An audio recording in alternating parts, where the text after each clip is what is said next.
Welcome you all. I'm Gandhirajan. I want to speak about our education system and the mistakes in our education system. Our education system says that. Welcome you all, I am Gandhiraj. இப்படி 4 வருஷத்துக்கு முன்னாடி முழுக்கட்டின்னு ஒரு மூஞ்சியை வச்சுக்கிட்டு என்ன நடக்க போகுது அப்படிங்கிற ஒரு ஐடியாவே இல்லாமல் யூடியூப்ல சும்மா ஒரு வீடியோ எதுக்குன்னா, அப்போதைக்கு எனக்கு என்ன பண்ணுறதுன்னு தெரில. ஸ்கூல் போயிட்டு இருந்தேன். ஸ்கூல் போயிட்டு இருக்கிறப்போ என் குரலை என்னால் கட்டுப்படுத்தி வைக்க முடியல. என்னோட மனசில் இருக்கிற குமுறலெல்லாம் கொட்டுறதுக்காக தான் ஒரு வீடியோ ஒன்று யூடியூப் சும்மா எடுத்து போடுவோம் அப்படின்ட்டு ஆரம்பித்து அதில் என்ன பண்ணேன்னா, ஒரு அரை மணி நேரம் 3/4 மணி நேரத்துக்கு மேலே ஒரு வீடியோ ஒன்று எடுத்திருப்பேன். வீட்டில் இருக்கிறவங்களாம் வந்து லோட்டுன்னு கதவை தட்டினதுக்கு அப்புறமாவும் ஒரு 3/4 மணி நேரம் பேசி பேசி பேசி ஒன்றுமே வராமல் தொண்டையிலேருந்து அப்படிலாம் சவுண்டு வந்து அப்புறம் தண்ணி நிறையா குடித்து வேர்த்து ஊற்றி நான் எடுத்த ஒரு வீடியோ தான் அந்த முதல் வீடியோ. இப்போ நான் எதுக்கு இதெல்லாம் பேசிக்கிட்டு இருக்கேன்னா, இன்னைக்கு ஆகஸ்ட் 19, 2024, அதாவது 4 வருஷத்துக்கு முன்னாடி ஆகஸ்ட் 19, 2020 இதே நாளில் என்ன ஆச்சுன்னா, நான் யூடியூப்ல என்னோட முதல் வீடியோ அப்லோட் பண்ணேன். அப்புறம் இன்னைக்கு 4 வருஷம் கழிச்சு யூடியூப்ல நான் என்னோட 100வது வீடியோ அப்லோட் பண்ண போறேன். மேபி இதை நான் எடிட் பண்ணி போடுறதுக்கு இன்னொரு நாள் ஆகலாம். But I am celebrating my 4th year anniversary with my 100th video. இந்த வீடியோ எடுக்கணும், என்னோட 100வது வீடியோ நான் என்ன பேசினாலும் பரவாயில்ல, ஆனால் 100வது வீடியோ அப்லோட் பண்ணி ஆகணும்ட்டு 12ஆம் தேதியிலேருந்து வெயிட் பண்ணி இருக்கிறேன். ஆனால் ஒரு வாரமாக வீடியோ எடுக்கிறதுனால முடியல. இது வரைக்கும் 2 வாட்டி எடுத்துட்டு அதை மறுபடியும் டெலிட் பண்ணிட்டு போயிட்டேன். ஏன்னா யூடியூப்ல நான் ஆரம்பித்த காலத்தில் அது வேற மாதிரி இருந்துச்சு. அப்போ இருந்ததெல்லாம் மதன் கௌரி ரிஷிபீடியா தான். ஸோ அந்த மாதிரியே நானும் வீடியோ போட்டுட்டு இருந்தேன். அதனால அப்போ எனக்கு அது பெருசாக தெரியல. இப்போ இருக்கிற யூடியூப் கிரியேட்டர்ஸ் எல்லாம் வந்து 4 வருஷத்துல யூடியூப் பாரு நம்ம பஞ்சவன் பாரிவேந்தன் எப்படி மாறிட்டால அப்படிங்கிற மாதிரி யூடியூபே மொத்தமாக மாறிடுச்சு. ஸோ யூடியூப்ல என்ன பண்றதுன்னே தெரியாததுனால நான் போயிட்டு பாட்காஸ்ட் போட ஆரம்பிச்சிட்டேன். இப்போ நான் மறுபடியும் வந்து யூடியூப் வந்ததுக்கான காரணம், என் கிட்ட ஒரு பெரிய மனுஷன் சொன்னாரு, நான் 95 வீடியோ போட்டிருக்கப்பா. அவர் என்கிட்ட சொன்னாரு, 95 வீடியோ போட்ட, இன்னும் 5 வீடியோ போட்ட, 100 வீடியோவில் ஒரு வீடியோ உனக்கு கிளிக் ஆகும்டா, உனக்கு வியூஸ் போகும்டா அப்படின்னு சொன்னார். அவர் ஆசையை நிறைவேற்றணும் அப்படிங்கிறதுக்காக, என்னோட ஆசையை சேர்த்து வச்சு நிறைவேற்றணும் அப்படிங்கிறதுக்காக தான் 100வது வீடியோவை சம்பந்தமே இல்லாமல் இவ்வளோ நேரம் இன்ட்ரோ கொடுத்து நான் ஆரம்பிச்சுக்கிட்டு இருக்கேன். வணக்கம். இன்னும் ஒரு காரணம், மிஸ்டர் பீஸ்ட் சொல்லியிருக்காரோ, யூடியூப்ல வந்து 100 வீடியோ போட்டதுக்கு அப்புறமா தான் நீங்கள் ஒரு கிரியேட்டர் ஆகிறத பற்றி யோசிக்கணும். முதல்ல 100 வீடியோ போடுங்க, அப்புறம் பெரிய கிரியேட்டர் ஆகிறத பற்றி யோசிங்க அப்படின்னு சொல்லியிருக்காங்க. ஸோ இப்படி 2 பேர் என் வாழ்க்கையில் சொன்ன ஒரு விஷயத்துக்காக நான் இந்த 100வது வீடியோவை என்னோட 4வது வருஷத்துல நான் அப்லோட் பண்ணுறேன்டா. ஓகே, இப்போ நான் சொல்ல வேண்டிய விஷயம் என்னன்னா, நான் 99 வீடியோ போட்டதுக்கான காரணம், 98ல இருந்தப்போ 99வது வீடியோவை நான் அவசரமாக வேலை மெனக்கெட்டு போட்டேன். அதுக்கான காரணம் என்னன்னா, நான் ஒரு ட்ரிப்பு பிளான் பண்ணி வச்சிருந்தோம், இந்த பாய்ஸ் ட்ரிப்பு. அதை பிளான் பண்ணி வச்சுட்டு என்னோட 100வது வீடியோ நான் அந்த ட்ரிப்பை பற்றி தான் வீடியோ போடலாம் அப்படின்னு சொல்கிறதுக்காகவே 99வது வீடியோ ட்ரிப்புக்கு முன்னாடியே அடிச்சு பிடிச்சி போட்டு 99 வீடியோ போட்டு முடிச்சதுக்கப்புறமா ட்ரிப்பு போனேன். ஆனால் நான் ட்ரிப்பு போனது ஜூன் 5ஆம் தேதி. நோட் திஸ், ஜூன் 5ஆம் தேதி நான் ட்ரிப்புக்கு போனேன். இன்னைக்கு ஆகஸ்ட் 19, 2.5 மாதம் முடிஞ்சு போனதுக்கு அப்புறமா தான் அந்த ட்ரிப்பை பற்றி வீடியோ போடுறதுக்கான ஒரு சிச்சுவேஷன் எனக்கு அமைஞ்சிருக்கு. நான் அவ்வளோ பிஸியெல்லாம் கிடையாது, சோம்பேறித்தனம் அதிகமாக இருக்குது. நேற்று தான் எங்கள் அம்மா கொஞ்சம் மோட்டிவேஷனலாக ஸ்பீச் கொடுத்தாங்க. அதனால தான் இன்றைக்கி வீடியோ போடணும் அப்படின்னு முடிவு பண்ணிட்டேன். இந்த வீடியோ நல்லா இல்லை அப்படின்னு உங்களுக்கு தோணுச்சுன்னா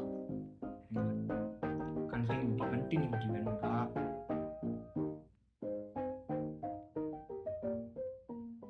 இந்த வீடியோ உங்களுக்கு நல்லா இல்லை அப்படின்னு இவ்வளோ நேரம் தோணிட்டு இருந்துச்சுன்னா,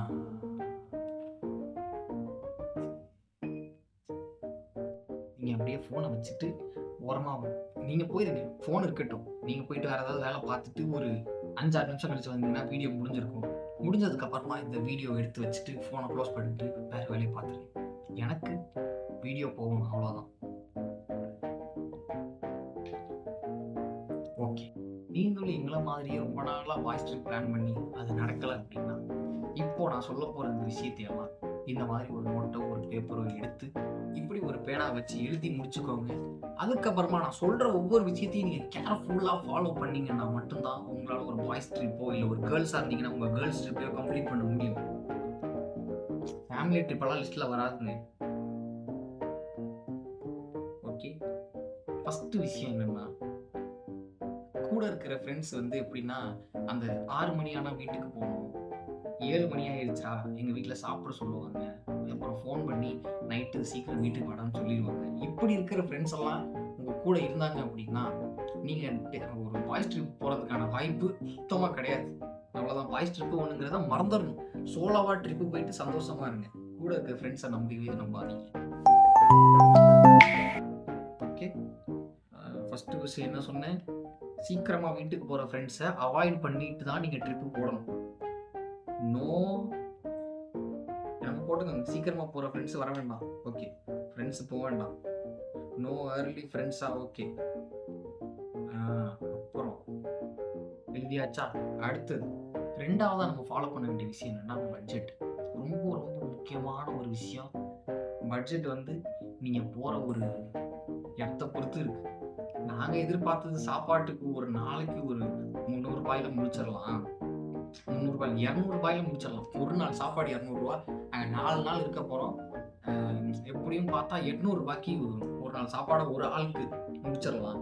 காலைல 2 சப்பாத்தி, மத்தியானம் ஒரு மீல்ஸு, நைட் 2 சப்பாத்தி, இப்படி சாப்பிட்டோம்னா டக்கு டக்குன்னு முடிச்சிடலான்னு பார்த்தா, நாங்கள் போன ஊரில் ஒரு சப்பாத்தி 20, இன்னொரு சப்பாத்தி வாங்கி சாப்பிட்டோம்னா அதுக்கும் சேர்த்து 20, 40 ரூபா முடிஞ்சிருச்சு அப்படின்னு சந்தோஷப்பட்டா, சப்பாத்தி கேட்டால் சப்பாத்தி மட்டும்தான் கொடுக்குறாங்க. கூட அதுக்காக நம்ம ஏதாவது கிரேவி வாங்கினோம்னா மினிமம் அந்த கிரேவிக்கு மட்டும் நீங்கள் ஒரு 150 ரூபா செலவு பண்ணுற மாதிரி இருக்கும். ஸோ நீங்கள் ஒரு ரொம்ப டூரிஸ்ட் பிளேஸாக போகிறதுக்கு பிளான் பண்ணுறீங்க அப்படின்னா பட்ஜெட் ஒரு நாளைக்கு சாப்பாட்டுக்கு மினிமம் ஒரு 500-600 ரூபாய் வச்சுக்கிற மாதிரி பார்த்தீங்கன்னா மட்டும்தான் உங்களால் ஒரு ட்ரிப்புக்கு போக முடியும். இல்லை நீங்கள் பெரிய ஃபேமிலி, கையில் நிறைய காசு வச்சுருக்கீங்க, நீங்கள் வேலைக்கு போகிறீங்க அப்படின்னா நீங்கள் தாராளமாக செலவு பண்ணுறதுக்கு மனசோட கிளம்புங்க. அப்போ தான் உங்கள் ட்ரிப்பு நடக்கும். இப்போது பட்ஜெட் இதுதான் ரெண்டாவது, நோட் பண்ணி வச்சுக்கணும். மூணாவது, நீங்கள் எந்த ஒரு விஷயத்துக்கும் தயாராக இருக்கணும். ஏன்னா நீங்கள் டிக்கெட் போட்டதுக்கப்புறமா அந்த ட்ரிப்பு கேன்சல் ஆகலாம், நீங்கள் கார் புக் பண்ணதுக்கப்புறமா அந்த ட்ரிப் கேன்சல் ஆகலாம். 2000 ரூபா போட்டு கார் புக் பண்ணியிருப்பீங்க, கடைசி நேரத்தில் எவனாவது ஒருத்தர் சொதப்புவான், அதனால அந்த ட்ரிப்பு கேன்சல் ஆகும். 5000 ரூபா கொடுத்து டிக்கெட் போட்டிருப்பீங்க எல்லாருக்கும் சேர்த்து, கடைசியில் நான் வரலடா, எனக்கு எக்ஸாம் இருக்குது, எங்கள் வீட்டில் என்னை விட மாட்டாங்க அப்படின்ட்டு பல பேர் காரணம் சொல்லுவாங்க. அந்த மாதிரி ஆட்கள்லாம் இருக்கிறதுனால கடைசி நாள் நீங்கள் போயிட்டு இப்போ ட்ரெயினில் போகிறீங்கன்னா அந்த ட்ரெயினில் கால் வைக்கிறதுக்கு முன்னாடி எவனாவது ஒருத்தன் இந்த ட்ரிப்பு வேணாண்டா ஏதோ ஒரு காரணம் சொல்லி கிளம்புறதுக்கு பார்ப்போம். அப்படி இருக்கிறவங்கலாம் உங்க கூட இருந்தாங்கன்னா நீங்கள் ட்ரிப்பு போகிறத மறந்துடுங்க, பெட்டர். இப்படி இருக்கவங்கலாம் அவாய்ட் பண்ணீங்கன்னா அப்படின்னா நீங்கள் ட்ரிப்பு போகலாம். ஓகே, மூணாவது என்ன சொல்லியிருக்கேன், any time the trip can be cancel. எந்த சமயத்துலையும் அந்த ட்ரிப்பு முடிஞ்சு போகலாம். நீங்கள் ஆரம்பிக்கிறதுக்கு முன்னாடி அந்த ட்ரிப்பு முடிஞ்சிடும், அதுக்கு ரெடியாக இருக்கணும். ஓகே, இது எல்லாருக்கும் பழகின ஒரு விஷயம் தான். Trip can end at any time.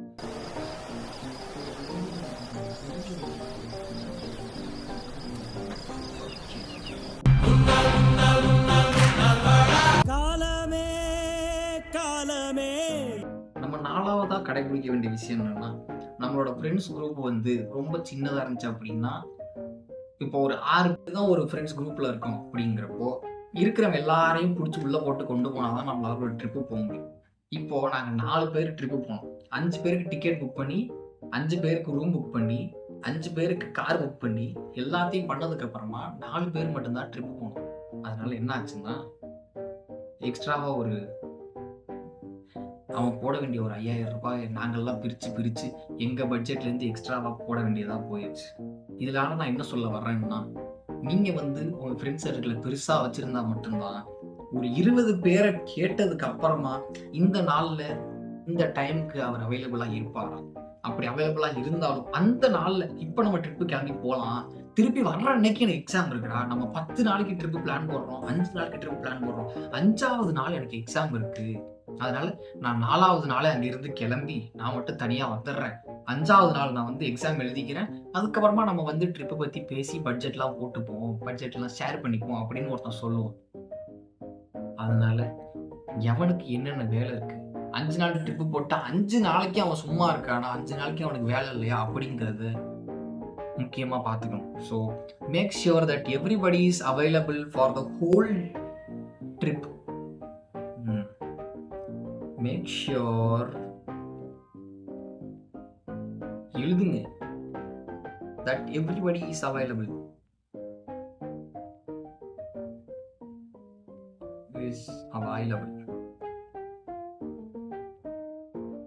இதுலயே நீங்க இன்னொரு விஷயத்தையும் ஆட் பண்ணலாம். அது என்னன்னா, இப்போ உங்க ஃப்ரெண்ட் சர்க்கிள்ல 6 பேர் தான் இருக்கீங்கன்னா, நீங்க ஒருத்தரோ 2 பேரோ இல்ல ஒருத்தர் போறதுக்கான ட்ரிப்பு சாத்தியக்கூறுகள் தான் அதிகமா இருக்கும். ஸோ மினிமம் ஒரு 20 பேரை ஒரு ஃப்ரெண்ட்ஸ் குரூப்ல வச்சுக்கோங்க.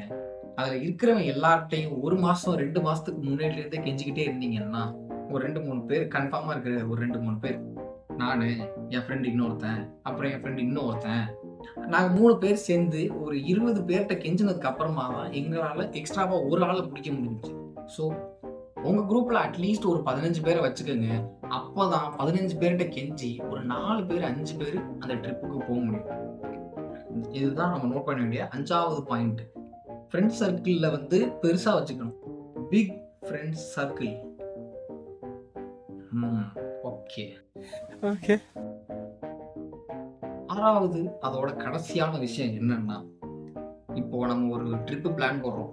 இதுக்கு இவ்வளோ ஆகும், அதுக்கு அவ்வளோ ஆகும். ட்ரெயின் டிக்கெட்டு ஒரு 600-700 ரூபாயோட முடியுது. அப் அண்ட் டவுனுக்கு டிக்கெட் புக் பண்ணிடலாம். அங்கே போயிட்டு ரூம் புக் பண்ணிடலாம். அதுக்கப்புறமா அங்கே போகிற ட்ராவலுக்கு அப்படின்ட்டு நம்ம ஒரு குத்து மதிப்பாக ஒரு கணக்கு போடுவோம். அந்த கணக்கு நடக்கிறதுக்கான வாய்ப்பே கிடையாது. ஸோ கையில் எப்பயுமே எக்ஸ்ட்ராவாக காசு வச்சிருக்கிற ஒருத்தனை நம்ம கூட வச்சுக்கணும். அந்த ட்ரிப்பில் அப்படி ஒருத்தன் இல்லை அப்படின்னா, ட்ரிப்புக்கு போயிட்டு வெறும் வயிறோட திரும்பி வர்றது, இல்லை ட்ரிப்புக்கு போயிட்டு பாதியிலேயே திரும்பி வர்றது, ட்ரிப்புக்கு போயிட்டு எங்கேயுமே போகாமல் திரும்பி வர்றது, இந்த மாதிரி விஷயங்கள்லாம் நடக்கும். ஸோ கூட கையில் அதிகமாக காசு வச்சிருக்க ஒரு நண்பனை வச்சுக்கோங்க. அதுக்கப்புறமா காசு பிரித்து பகிர்ந்து கொடுத்துக்கலாம். ஓகே, இதுதான் ஒன்று.